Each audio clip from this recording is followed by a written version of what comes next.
लाहौर में खतरनाक वायरस ने पंजे गाड़ लिए हैं। शहर में मंकी पॉक्स के मजीद 2 मरीजों की तस्दीक हुई है। 23 साला अनीब और 2 साला हमदान मंकी पॉक्स में मुब्तला है। मंकी पॉक्स के दोनों मरीज म्यू अस्पताल में ज़ेर इलाज है। गुज़श्ता 7 रोज़ में शहर में मंकी पॉक्स के 7 मरीज रिपोर्ट हो चुके हैं। लाहौर में ख़तरनाक वायरस ने पंजे गाड़ लिए हैं और शहर में मंकी पॉक्स के मजीद 2 मरीजों की तस्दीक हो चुकी है। 23 साला अनीब और 2 साला हमदान मंकी पॉक्स में मुब्तला है। मंकी पॉक्स के दोनों मरीज इस वक्त म्यू अस्पताल में ज़ेर इलाज है, जबकि गुज़श्ता 7 रोज़ की अगर बात की जाए तो 7 रोज़ में शहर में मंकी पॉक्स के 7 मरीज रिपोर्ट हो चुके हैं। तो लाहौर में ख़तरनाक वायरस ने पंजे गाड़ लिए हैं और शहर में मंकी पॉक्स के मजीद 2 मरीजों की तस्दीक भी हो चुकी है। मंकी पॉक्स के दोनों मरीज म्यू अस्पताल में ज़ेर इलाज है, जबकि गुज़श्ता 7 रोज़ में शहर में मंकी पॉक्स के 7 मरीज रिपोर्ट हो चुके हैं। बात करने के लिए हमारे साथ मौजूद हैं senior health reporter Zahid Chaudhary. बताइएगा। जी बिल्कुल, शहर में जो है वो इस वक्त मंकी पॉक्स का जो खतरा है वो संगीन तर हो गया है। मुसलसल मंकी पॉक्स के जो केसेस हैं वो लाहौर में रिपोर्ट हो रहे हैं और गुज़श्ता 24 घंटे के दौरान भी मजीद 2 मरीज हैं वो उनकी तस्दीक की गई है कि वो मंकी पॉक्स में मुब्तला है। इनमें 23 साला नईम और 2 माह का जो हमदान है वो शामिल हैं और इन दोनों में जो है वो मेयो अस्पताल में इनको लाया गया, वहाँ पे इनके टेस्ट किए गए और लैब टेस्ट में ये तस्दीक कर दी गई है कि ये दोनों मंकी पॉक्स में मुब्तला हैं। और ये अब तक जो मुसलसल शहर में जो केसेस हैं वो ना सिर्फ रिपोर्ट हो रहे हैं बल्कि जो पब्लिक हेल्थ एक्सपर्ट्स हैं उनके मुताबिक ये एक संगीन खतरा है। अच्छा जाहिद चौधरी, बताइएगा कि लाहौर में मंकी पॉक्स के हालिया केसेस की जो कुल तादाद है अब तक जो सामने केसेस आए हैं वो क्या है और क्या ये सरकारी अदाद-ओ-शुमार मुकम्मल है, शफाफ है? जी अब तक जो है वो ये 10 से ज्यादा केसेस जो है वो रिपोर्ट हो चुके हैं और ये वो केसेस हैं जो लिमिटेड लेवल के ऊपर जो है वो अस्पताल आए और वहाँ पे जो है वो इनको तशखीस के लिए इनके टेस्ट किए गए। पब्लिक हेल्थ एक्सपर्ट्स का कहना है कि इस जो है वो तादाद को या इन पेशेंट्स को हतमी नहीं कहा जा सकता क्योंकि ये इन अलामात के साथ जो है वो आने वाले 100% पेशेंट्स नहीं है। अच्छा जाहिद चौधरी, क्योंकि कुछ दिनों पहले की खबर है कि मंकी पॉक्स के केसेस जब सामने आए थे तो आइसोलेशन वार्ड्स भी जो थे वो अस्पतालों में मुयस्सर नहीं थे और जो पेशेंट्स थे उनको इमरजेंसी वार्ड में रखा गया। तो इस वक्त क्या सूरत हाल देख रहे हैं हम अस्पतालों में? इस हवाले से कोई इकदाम किए गए हैं? आइसोलेशन वार्ड्स मुकम्मल तौर पर फ़ाल हैं? जी इस हवाले से जो पहले जो केसेस आ रहे थे और उसके लिए जो है वो नोटिफाई किया गया था लाहौर जनरल अस्पताल को, ये मंकी पॉक्स के केसेस वहाँ पे जाएंगे, वहीं से इनकी रिपोर्टिंग होगी, वहीं पे आइसोलेशन वार्ड बनेगा। लेकिन फिर उसके बाद जो है वो वहाँ पे भी ये सहूलत बेहतर नहीं थी और अब मेयो अस्पताल में जो है वो पेशेंट्स आ रहे हैं, लेकिन अभी तक जो है वो मेयो अस्पताल में भी कोई खातर खा जो है वो आइसोलेशन का बंदोबस्त नहीं है, ना ही किसी शहर में और सरकारी टीचिंग अस्पताल में जो है वो अब तक कोई आइसोलेशन या क्वारंटाइन डे जो है वो बनाया गया है ताकि मंकी पॉक्स के पेशेंट्स को दीगर मरीजों से सेहतमंद अफराद से जो है वो दूर रखा जा सके। ऐसे कोई इंतजाम अभी तक देखने में नहीं आ रहे। अच्छा जाहिद चौधरी, ये भी बताइएगा कि जो इनिशियल सिम्टम्स होते हैं मरीजों में वो क्या होते हैं मंकी पॉक्स के, और ये भी नाज़रीन के लिए बताइएगा कि ये कितना जानलेवा है, क्या ये मर्ज, और इसका इलाज किस हद तक मुमकिन है? जी ये बिल्कुल इस हवाले से जो पब्लिक हेल्थ एक्सपर्ट्स हैं उनका ये कहना है कि जो पेशेंट्स अस्पतालों में आ रहे हैं इन सिम्टम्स के साथ, जिसमें बुखार है, इसके अलावा बॉडी रैशेज हैं और इसके साथ साथ जो है वो पेशेंट्स में इसी तरह की जो है वो ये मिलती जुलती इससे अलामात हैं, तो इन ऐसे पेशेंट जो है उनको फौरी तौर पे जो है वो रूल आउट किया जाना चाहिए क्योंकि इस वक्त जो मंकी पॉक्स के केसेस हैं वो शहर में ना सिर्फ रिपोर्ट हो रहे हैं बल्कि इसकी मौजूदगी जो है वो शहर में वो इस वक्त जो है वो प्रूवन है। और इस सूरत हाल में हर पेशेंट को जो भी आंखों में रेडनेस या फिर जो है वो बॉडी रैशेज या फिर जो है वो ये जिस्म के ऊपर जो है वो दाने बनने की सूरत में अगर पेशेंट जो है वो अस्पताल में आता है या वो किसी भी हेल्थ फैसिलिटी के ऊपर जो है वो मौजूद होता है और इसके साथ साथ जो है वो उसको बॉडी रैशेज भी जो है वो हैं, तो इस सूरत में पेशेंट को फौरी तौर पे जो है वो ना सिर्फ आइसोलेट किया जाना चाहिए बल्कि इसके साथ साथ जो है वो उसको जो है वो उसका जो ट्रीटमेंट है वो भी होना चाहिए। जो टिपिकली जो स्टार्ट है इसका वो फ्लू लाइक साइंस हैं जिसमें फीवर है, हेडेक है, मसल एचेज हैं और एक्सर्शन है, इसके अलावा लिम्फ नोड्स की स्वेलिंग है, इसके अलावा जो है वो इसमें जो रैशेज हैं वो जो है वो स्टार्ट में जो है वो ये तमाम जो है वो अलामात हैं इसकी, और ये कोरिलेट हो जाती हैं समटाइम जो है वो फ्लू के साथ, बाकी बीमारियों के साथ, लेकिन ये मंकी पॉक्स की भी अलामात हैं। इसलिए अब हालिया जो इस वक्त सूरत हाल है, इसके हवाले से पब्लिक हेल्थ एक्सपर्ट्स ये कह रहे हैं कि अगर फीवर और उसके साथ चिलनेस है, हेडेक है और मसल पेन है, मसल एचेज हैं और रैशेज आ रहे हैं, तो उस सूरत में फौरी तौर पे, या रेस्पिरेटरी जो सिम्टम्स हैं जिसमें थ्रोट्स और कफ है, नेजल कंजेशन है, इस पे जो है वो फौरी जो है वो हॉस्पिटलाइज होना चाहिए और इन सिम्टम्स को देखते हुए फौरी टेस्ट भी होने चाहिए। लेकिन अभी तक सरकारी टीचिंग अस्पतालों में इस हवाले से जो आइसोलेशन बे हैं वो मौजूद नहीं है, और ना ही 100% इन केसेस को जो है वो टैकल किया जा रहा है। सही, ठीक है, बहुत शुक्रिया। हमारे साथ senior health reporter Zahid Chaudhary थे, तफसीलन आगाह कर रहे थे। तो नॉर्दर्न गैस कंपनी में न्यू कनेक्शन के लिए मटेरियल की किल्लत है। मटेरियल की किल्लत से सारिफिन के गैस कनेक्शन का अमल तातुल का शिकार हो चुका है। ज़राए के मुताबिक बताया गया कि न्यू कनेक्शन के लिए सर्विस लाइन पाइप की किल्लत शिद्दत इख्तियार कर चुकी है। शाहिद नदीम सिप्रा हमारे साथ मौजूद हैं, उनसे मज़ीद जानेंगे, बताइएगा। जी बिल्कुल, नॉर्दर्न गैस कंपनी में न्यू कनेक्शन के लिए मटेरियल की किल्लत पैदा होना शुरू हो गई है, जिसके बाद सार्फिन के गैस कनेक्शन तातुल का शिकार होते दिखाई दे रहे हैं। ज़रा ने यह बताया है कि वफाकी हुकूमत की जानिब से जब ये ऐलान किया गया कि घरेलू सार्फिन को LNG की बुनियाद पर किया जाए और उसकी पॉलिसी में गई, और जो कीमत रखी गई वो तकरीबन 42,000 रुपये मुख्तस की गई।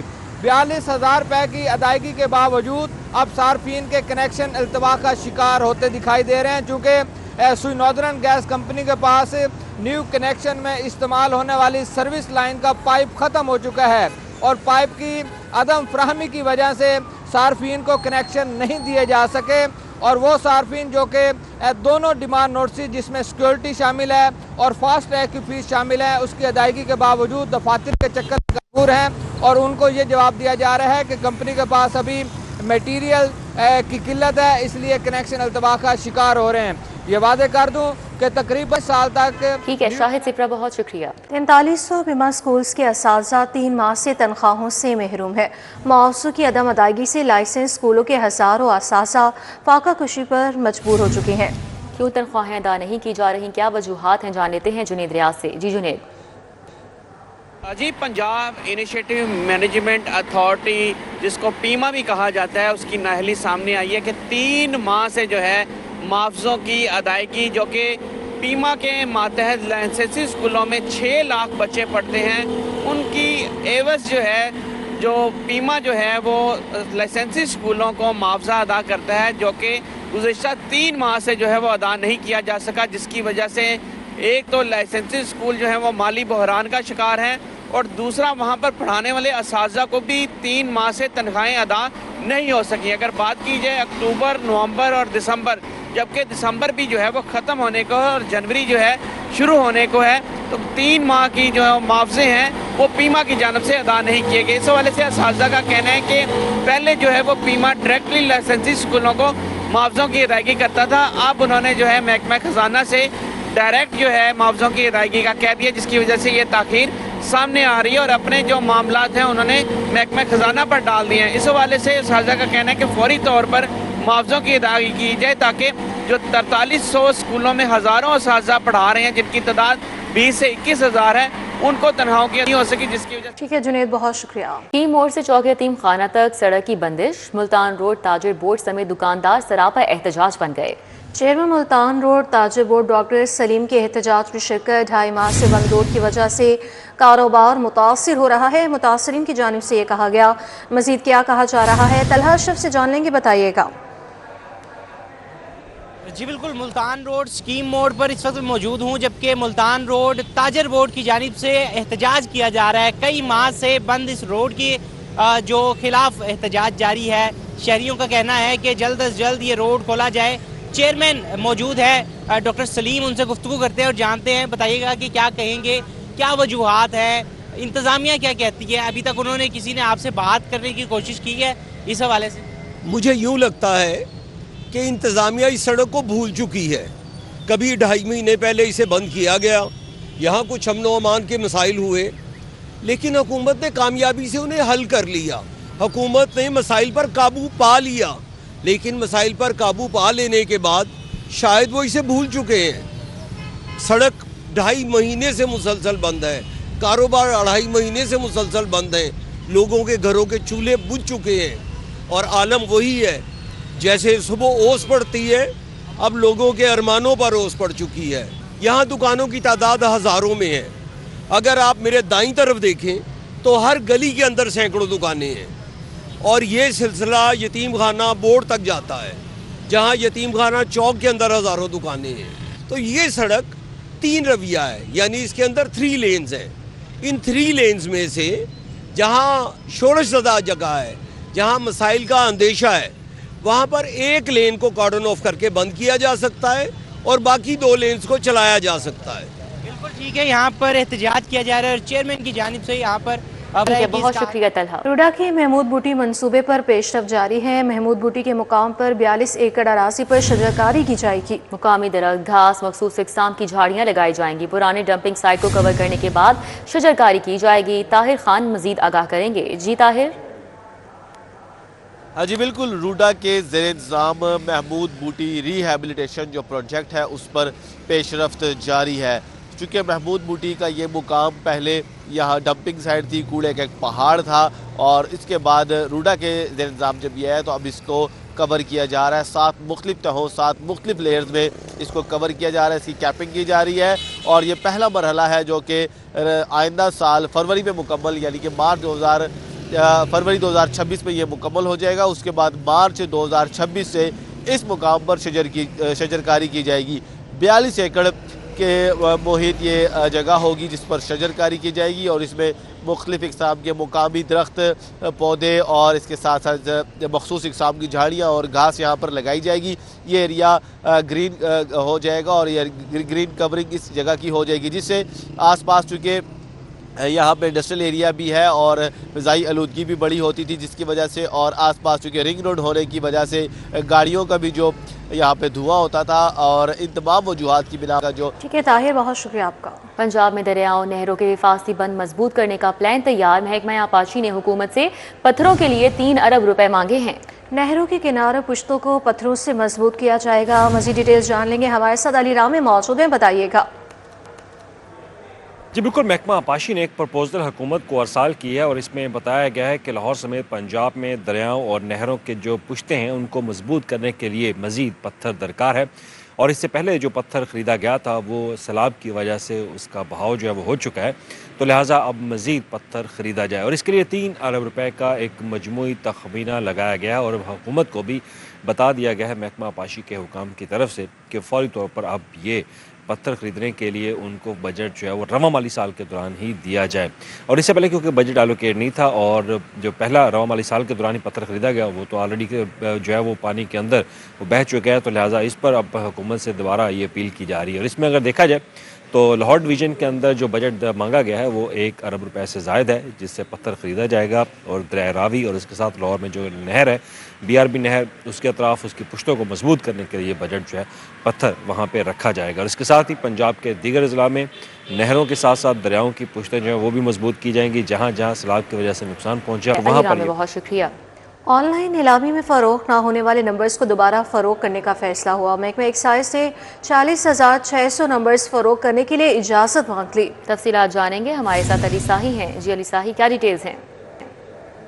जी बिल्कुल, गाड़ियों और मोटरसाइकिलों के पुरकशिश नंबर्स की ई ऑक्शन का आगाज़ महकमा एक्साइज की जानब से 5 साल कबल किया गया था, जिसमें अब तक महकमा एक्साइज की जानब से 3,37,000 के करीब नंबर्स नीलाम किए गए और उससे 73 करोड़ से ज़ायद की इनकम हासिल की गई है, जबकि 47,000 से ज़ायद नंबर जो हैं वो लेफ़्ट ओवर रह गए थे, जो कि सिस्टम में एक मखसूस अर्सा के बाद ब्लॉक कर दिए गए थे। जबकि DG एक्साइज की जानब से फ़ैसला किया गया है कि इन नंबर्स को दोबारा फ़रोख्त के लिए रखा जाए। इनके रेट भी मुख्तस कर दिए गए हैं और जैसे ही सेक्रेटरी एक्साइज की जानब से इजाज़त मिलेगी तो ये तमाम जो सीरीज़ के लेफ़्ट ओवर नंबर्स हैं इनको दोबारा नीलाम करके करोड़ों रुपए की इनकम हासिल की जाएगी। महकमा एक्साइज की जानब से अब तक 3,37,000 के करीब नंबर्स नीलाम किए गए, जिसमें 73 करोड़ से ज़ायद की इनकम हासिल की गई है। लेफ़्ट ओवर्स नंबर्स के हवाले से बात की जाए तो अभी तक जो है 10,400 गाड़ियों के लेफ़्ट ओवर नंबर्स हैं, 33,300 मोटरसाइकिलों के लेफ़्ट ओवर नंबर्स हैं, जबकि कमर्शियल गाड़ियों के 3,000 लेफ़्ट ओवर नंबर्स हैं। गाड़ियों की अब तक जो ई हुई हैं वो ठीक है अली साहिब, बहुत शुक्रिया। ई चालान नादहिंदा गाड़ियों के मालिकान के खिलाफ सख्त फैसला किया गया। गाड़ियों के मालिकान की गिरफ्तारियों के लिए पुलिस अब रेड करेगी। सेफ सिटी अथॉरिटी की जानिब से किए गए ई चालान नादहिंदा गाड़ियों की लिस्टें तैयार कर ली गई हैं। मजीद क्या तफसीलात हैं, इरफान मलिक बता रहे हैं। जी इरफान। जी बिल्कुल, आपको बताएं पंजाब में ई चालान नादहिंदा जो गाड़ियां हैं उनके खिलाफ सख्त कार्रवाई का फैसला किया गया है। और इस हवाले से आपको ये बताते चले कि हुकाम की जानिब से जो वज़ीर आला पंजाब को एक प्लान तरतीब दिया गया था कि ट्रैफिक को किस तरह स्मूथ बनाया जाए, तो उसके अंदर ये चीज़ भी जो है वो उनको बताई गई कि ट्रैफिक पुलिस जो है वो ई चालान नादहिंदा गाड़ियों के साथ साथ अब मकामी जो पुलिस है वो भी इसके ऊपर कार्रवाई करेगी। इस हवाले से आपको बताएं कि पंजाब के अंदर और खुसूसी तौर पर लाहौर में लाखों गाड़ियाँ और मोटरसाइकिलें ऐसी हैं जिनकी जानिब से जो ई चालान जो हैं वो जमा नहीं करवाए जा रहे, और मुतअद्दिद ई चालान होने के बावजूद ये गाड़ियाँ या मोटरसाइकिल के जो मालकान हैं वो ई चालान जमा नहीं करवा रहे, और इसी बना के ऊपर अब इनके खिलाफ सख्त कार्रवाई का फैसला किया गया है। और मुकामी पुलिस की मदद से इनके घरों में रेड की जाएगी, इनके मालकान को पकड़ा जाएगा और उसके बाद ये गाड़ियाँ या मोटरसाइकिलों के जो मालकान हैं इनसे ये ई चालान जो है वो जमा करवाए जाएंगे। इस हवाले से आपको बताएं कि पुलिस हुकाम के मुताबिक तमाम जो ई चालान नादहिंदा गाड़ियाँ हैं और मोटरसाइकिलें हैं उनकी लिस्टें तरतीब दी जा चुकी हैं, और सेफ सिटी अथॉरिटी की जानिब से जहाँ कहीं भी ऐसी इंटीमेशन आएगी उन गाड़ियों पर ठीक है, बहुत शुक्रिया इरफान मलिक। अभी आपको बताएं, मोटर व्हीकल्स तरमीमी एक्ट 2025 के तहत गाड़ियों की जब्तगी और नीलामी का इख्तियार हाईकोर्ट में चैलेंज कर दिया गया है। अदालत का पंजाब हुकूमत सेक्रेटरी होम आईजी पंजाब को नोटिस जारी कर दिया गया है। सेक्रेटरी ट्रांसपोर्ट सीटीओ और सेफ सिटी अथॉरिटी को भी नोटिस जारी किया गया है और जवाब तलब कर लिया गया। मलिक अशरफ हमारे साथ मौजूद हैं, उनसे मजीद जानेंगे, बताइएगा। जी, मोटर व्हीकल्स एक्ट 2025 में तरमीम के तहत ई चालान्स की अदम अदायगी की सूरत में गाड़ियों की जब्तगी और उनकी नीलामी के इक़दाम को लाहौर हाई कोर्ट में चैलेंज किया गया है, और अदालत ने पंजाब हुकूमत, होम सेक्रेटरी, आईजी पंजाब के अलावा सीटीओ और सेफ सिटी अथॉरिटी को नोटिस जारी करते हुए आइंदा समात पे जवाब तलब किया है। लाहौर हाई कोर्ट के जस्टिस मुज़म्मिल अख्तर शबीर ने शहरी फल्क शेर की दरख्वास्त पर ये हुक्म जारी किया है, और दरख्वास्त गुजार की जानब से मज़र अमीन चद्दड़ एडवोकेट पेश हुए, जिन्होंने ये मौक़िफ़ इख्तियार किया कि मोटर व्हीकल्स एक्ट में 30 मई 2025 को तरमीम की गई है, जिसके तहत ई चालान की तरमीम का जो इख्तियार है उसका 2018 से इसको कानूनी हैसियत दी गई है कि 2018 से ई चालान किए जा सकते हैं। तो दरख्वास्त गुजार का ये कहना है कि ये जो तरमीम की गई है कानूनी तकाज़ों के मुताबिक नहीं है, और मज़ीद इसमें यह भी कहा गया कि जो तरमीम की गई है इसमें यह भी कहा गया है कि 1 माह के अंदर ई चालान अदा ना करने की सूरत में गाड़ी को जब्त किया जा सकता है और उसको नीलाम किया जा सकता है। ये कानूनी इख्तियार दिया गया है इस तरमीम के तहत। इसमें मज़ीद के बहुत शुक्रिया मलिक अशरफ।